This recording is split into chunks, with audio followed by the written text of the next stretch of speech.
Shalom Ibu Bapak, sahabat Terang Hidup yang saya kasih dalam nama Tuhan Yesus. Kita bersyukur kepada Tuhan karena Tuhan baik. Hari ini kita dapat kesempatan untuk belajar satu tema penting, ya, tentang makna kebangkitan Yesus. Makna kebangkitan Yesus. Saya merujuk dari tulisan Paulus di 1 Korintus 15 ayat khususnya 12 sampai 19, tapi saya hanya baca satu ayat saja, yaitu ayat 14. Firman Tuhan, tetapi andai kata Kristus tidak dibangkitkan, maka sia-sialah pemberitaan kami dan sia-sialah juga kepercayaan kamu. Nah, Paulus menulis surat kepada jemaat di Korintus tentang kebangkitan karena beberapa orang meragukan. Dan kalau Paulus katakan benar Kristus tidak dibangkitkan, maka pelayanan kami sia-sia dan juga kamu dalam kepercayaan kamu juga menjadi sia-sia. Jadi Paskah begitu penting karena menentukan apa yang menjadi keselamatan kita. Karena Yesus mengatakan sudah selesai ketika di kayu salib, tetapi puncaknya ada di sini, yaitu ketika dia bangkit. Ya, sehingga Paulus katakan kalau Kristus tidak dibangkitkan, ayat yang ke-17 diulangi lagi. Dan jika Kristus tidak dibangkitkan, maka sia-sialah kepercayaan kamu dan kamu masih hidup dalam dosamu. Jadi dosa kita belum selesai. Karena kematian Yesus itu tidak bisa dipisahkan dengan kebangkitan atau sebaliknya. Jadi Injil itu bicara tentang kematian Yesus dan kebangkitan Yesus. Jadi satu keutuhan karya Allah untuk soteriologi bagi orang yang berdosa, Anda dan saya. Nah, untuk itu saya mulai dari perspektif historik tentang Paskah itu sendiri. Nah, Paskah itu akar sejarahnya itu ketika umat Israel keluar dari Mesir. Nah, ketika mereka tinggal di Mesir begitu lama, 14 tahun lebih, mereka ditindas. Tidak seluruhnya ditindas karena mungkin setelah Yusuf, itu masih ada 100 tahun setelah Yusuf, mereka cukup aman. Ya, sisanya itu mereka ditindas oleh Raja Lalim yang agak takut karena pengaruh orang Israel begitu besar di Mesir. Ya, bahkan setelah Yusuf tidak ada. Tapi setelah itu terjadi persekusi yang besar-besaran, dan Tuhan kemudian di titik yang paling puncaknya menyelamatkan mereka. Tuhan memberitahu tentang Paskah.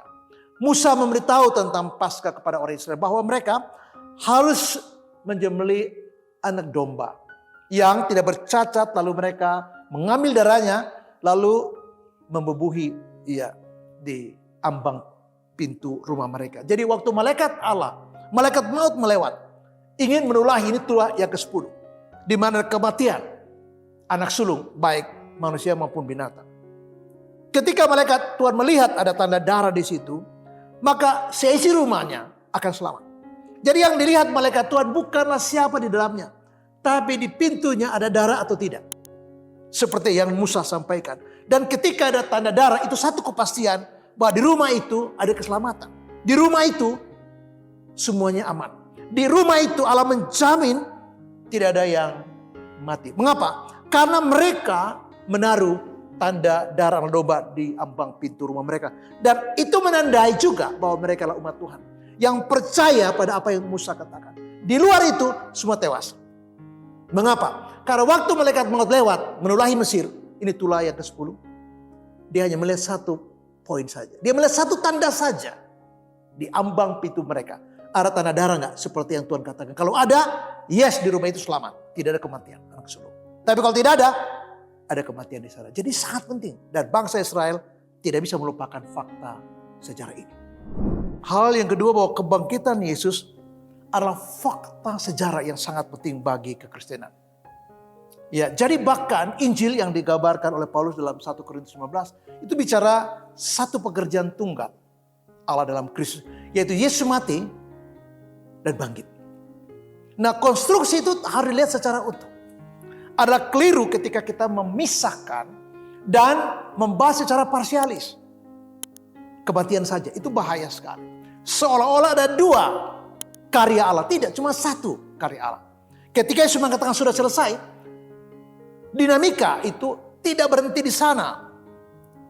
Kita harus melihat dengan sebuah gambaran yang utuh, yang komprehensif dan menyeluruh tentang karya penyelamat Allah bagi manusia. Tidak boleh secara dikotomi ini dan itu. Seolah-olah melihat dalam garis yang tajam dan berbeda. Bahkan sebuah dinamika. Tidak, ini bukan sebuah dinamika. Tapi ini sebuah keutuhan karya Allah. Yaitu kematian Yesus dan kebangkitannya. Itulah sebabnya Paulus dalam narasinya kepada jemaat Tuhan di Korintus mengatakan, kalau Kristus yang mati tidak bangkit, apa bedanya dengan banyak orang yang mati tidak bangkit? Semua pemimpin agama sudah mati dan tidak bangkit. Tapi kebangkitan Yesus menandai bahwa dialah Allah. Memang Lazarus dibangkitkan. Beberapa kasus di perjanjian lama juga ya ada orang dibangkitkan. Tapi kebangkitan Yesus menjadi satu titik awal dari representasi kebangkitan orang percaya nanti. Seperti janji Tuhan. Bahwa satu hari kita akan dibangkitkan. Kalau Yesus datang hari ini, maka kita masih hidup diangkat. Tapi sebelum diangkat, mereka yang mati dibangkitkan dulu. Lalu diangkat bareng. Itu janji Tuhan kepada jemaat Tuhan di Tesalonika. Jadi kita harus melihat bahwa karya Allah itu bersifat tunggal. Bersifat utuh. Tidak terbagi, tidak terpisah. Itu satu keutuhan. Dan itu menyempurnakan karya astrologi Allah bagi kehidupan manusia. Jadi Yesus mati dan itu sudah selesai. Dia bangkit dan itu sudah finish. Nah ini memberi kepastian. Ya aksioma kita tentang keselamatan kita dibangun atas satu postulasi sejarah. Atas satu fakta sejarah. Dan Yesus berkali-kali membuktikan seperti di sini. Dia membuktikan kepada Kefas, kepada 12 muridnya, kepada 500 saudara-saudara sekaligus. Dan terakhir kepada Paulus. Jadi orang-orang yang melihat, menyaksikan kebangkitan Yesus. Karena Yesus membuktikan itu. Ketika Paulus menulis surat ini masih hidup kebanyakan. Mungkin 1-2 sudah meninggal. Tapi kebanyakan masih hidup. Jadi sebenarnya saksi mata itu masih hidup dan bisa diverifikasi. Sehingga kalau kita menulis sejarah dari proses ini tidak begitu sulit. Karena saksi-saksi mata masih hidup. Dan bagaimana mereka diubahkan. Orang-orang yang menentang Allah. Misalnya beberapa perwira Romawi yang menyaksikan kebangkitan menjadi percaya. Itu saksi sejarah dan itu bukti empiris yang tidak bisa digugat atau diganggu. Sehingga berbahaya sekali ketika orang hidup di abad 19 mulai meragukan itu. Orang-orang yang harus meragukan itulah orang yang hidup di abad itu. Tapi justru mereka melihat, menyaksikan fakta itu dan tidak bisa menyangkali bahwa Yesus sudah bangkit. Dan kebangkitan itu dinyatakan. Dan itulah sebenarnya kerigma, berita utama gereja mula-mula. Pengakuan Imam Rasuli. Pengakuan gereja mula-mula. Sehingga gereja berdiri seperti yang diulas oleh Kisah Rasul, oleh Lukas. Itu dengan satu bukti historik empiris bahwa Yesus yang mati itu sudah bangkit. Dan ini menutup mulut orang-orang yang skeptis yang menyangka. Orang-orang yang meragukan. Orang tidak mau percaya, you percaya atau tidak, you sudah bangkit. You setuju atau tidak tergantung pada kesetujuan kamu. Dia sudah bangkit sebagai keutuhan karya Allah. Dan ini yang sangat penting bagi gereja Anda dan saya. Hal yang ketiga adalah dasar daripada kebangkitan Yesus secara sejarah. Adalah dasar kebahagiaan kita.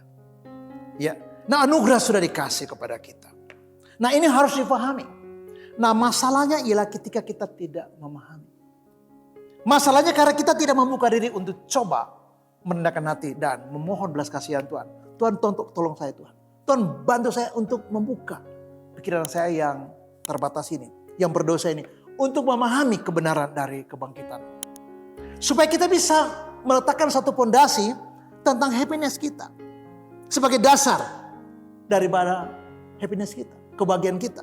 Well-being kita. Ya para psikolog tidak menggunakan happiness tapi well-being. Nah tapi saya ingin mengatakan kepada kita bahwa dunia ini sudah begitu mencekoki kita. Dan setiap hari itu terjadi. Seolah-olah kebahagiaan itu dibangun atas landasan harta. Kekayaan, materi dan faham tentang materialisme seperti ini. Masuk dan merasuki gereja termasuk pikiran orang percaya. Jadi kita telah salah membangun sebuah dasar yang sangat penting buat hidup kita kebahagiaan. Dengan tawaran dunia yang keliru dan ini sangat dilematik. Satu sisi kita dengar, tapi sisi yang lain kita terpengaruh dan tidak punya filter untuk membantah itu. Jadi terjadi penyesatan tiap hari. Terjadi perkeliruan tiap hari. Ya, ini ada orang mengatakan ilmu kelirumologi. Ilmu tentang perkeliruan. Jadi budaya kita, culture kita itu banyak sekali telah keliru. Itu sebabnya ketika kita percaya Yesus, pemahaman kita harus ditata ulang. Harus dibongkar ulang. Harus direvisi kembali. untuk melihat dasar yang benar, yaitu berdasarkan prinsip firman Tuhan. Dan kebahagiaan itu harus dibangun atas kebenaran bahwa Yesus yang sudah mati menebus dosa kita. Sudah kitab suci, sudah bangkit pada hari yang ketiga. Dan ini dasar. Ada banyak pseudo happiness yang ditawarkan dunia. Misalnya penampilan. Orang mengejar penampilan untuk mencapai tingkat kebahagiaan, tidak. Posisi jabatan, popularitas, tidak juga. Ketenaran, kepuasan, kesenangan dunia, tidak juga. Tapi ketika kita berjumpa Yesus, maka kita mendapatkan keselamatan. Ketika kita berjumpa Yesus dan membuka diri, maka Yesus memberikan kita kebahagiaan. Nah, happiness itu anugerah yang dikasih kepada kita dengan melimpah oleh Tuhan. Tapi persoalannya kita tidak memahami, apalagi menghayati dalam kehidupan kita sehari-hari, termasuk dalam rumah tangga. Orang percaya banyak sekali konflik, masalah, stres, depresi karena orang tidak bahagia. Karena salah membangun kebahagiaan atas dasar yang salah, seperti harta, kekayaan, itu benar-benar salah dan kita harus koreksi itu. Kebangkitan Yesus menjadi satu fakta yang tidak terpungkiri, tidak terbantahkan, menjadi dasar pengharapan sekaligus kebahagiaan kita. True happiness ada di postulasi ini. Hal yang keempat adalah kuasa kebangkitan Yesus itu luar biasa. Jadi kebangkitan Yesus itu menyatakan pesan yang tunggal Allah, yaitu bahwa Dia sudah menang atas musuh terakhir, yaitu kematian. Siapa yang berkuasa di sini? Itu pertanyaannya. Maka bukan manusia, tetapi Allah. Bukan militer atau senjata. Senjata bisa menembak orang, menghancurkan orang. Tetapi jiwa orang, pikiran orang, roh orang gak bisa disentuh oleh senapan. Tidak bisa hancur oleh bom atom. Hiroshima hancur, Nagasaki hancur karena bom atom yang dijatuhkan. Dan itu membuat Jepang menyerah kalah pada Perang Dunia Kedua. Tetapi saya ingin mengatakan bahwa itu bukan sesuatu yang menakutkan. Orang yang percaya kepada Kristus bahkan tidak takut dengan kematian. Kematian justru satu kebahagiaan. Mereka tidak takut dengan penderitaan karena mereka mampu menderita jika mereka harus mempertahankan kebenaran seperti Daniel dan teman-temannya. Mereka tidak menyangkal iman karena iman yang mereka pegang adalah benar. Nah, kebangkitan Kristus menjadi dasar kemenangan kita. Paulus mengatakan bahwa kita lebih dari pemenang karena Kristus yang menang. Nah, pergumulan manusia sepanjang sejarah ialah dia mencoba membangun satu karakter yang baik, satu kehidupan yang baik, satu kehidupan yang benar, satu kehidupan yang adil, satu kehidupan yang dipenuhi cinta dan kebaikan. Tapi tidak bisa. Satu kehidupan yang selamat, tidak bisa. Ritual agama tidak bisa. Kebaikan kita tidak bisa. Derma persembahan tidak bisa. Amal tidak bisa. Keselamatan dan anugerah Allah dalam Kristus. Sehingga Injil diberitakan supaya orang itu berjumpa Yesus. Dan karya keselamatan itulah, yaitu kematian Yesus dan kebangkitan, itu yang menyelamatkan kita. Dan Paulus mengatakan ketika aku berusaha hidup baik, aku buruk. Aku berusaha hidup berkenan, justru aku makin kacau. Apa yang aku inginkan, aku tidak lakukan yang baik. Apa yang aku tidak sukai, aku benci yang jahat. Itu yang aku lakukan. Jadi aku mendapati satu hukum yang berjuang dalam diriku. Aku ingin yang baik, tapi yang buruk terjadi. Artinya kita tidak mampu keluar dari jerat itu. Karena dosa mencengkram kita, sehingga kita tidak berdaya. Tapi ketika kita percaya Yesus, Yesus yang sudah mengalahkan maut oleh kebangkitannya, memberi kita juga kemenangan. Kemenangan kita dibangun atas kemenangan Yesus. Kemenangan kita tidak dibangun oleh kemampuan kita. Tapi kemenangan kita menang karena kita percaya pada Yesus yang menang. Mengapa orang jatuh dan jatuh? Karena dia tidak mengenalkan kuasa Tuhan. Karena dia coba dengan kekuatan dia sendiri. Dan itu sebabnya dia akan jatuh. Kenapa jatuh lubang yang sama? Karena dia coba untuk membangun kekuatannya sendiri sebagai dasar buat menang, dan itu fatal. Saya ingin menutup renungan saya mengatakan bahwa Yesus sudah bangkit. Ini fakta sejarah yang sangat penting bagi gereja. Gereja lahir karena fakta ini.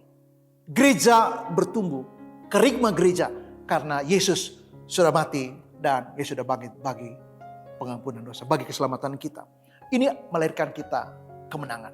Kita menang bersama dengan Yesus. Mengapa kita menang? Karena Yesus sudah menang. Kuasa Allah dinyatakan. Sehingga tidak ada satu masalah pun yang tidak ada solusinya. Karena Yesus sudah menang. Dikatakan, akulah jalan dan kebenaran hidup. Ketika kita percaya Yesus, kita mengandalkan kuasa Tuhan, maka kita katakan tidak satu pun yang mustahil bagi orang percaya. Mengapa? Karena kita menang bersama Yesus. Kita menang karena kuasa Allah yang memberi kita kemenangan.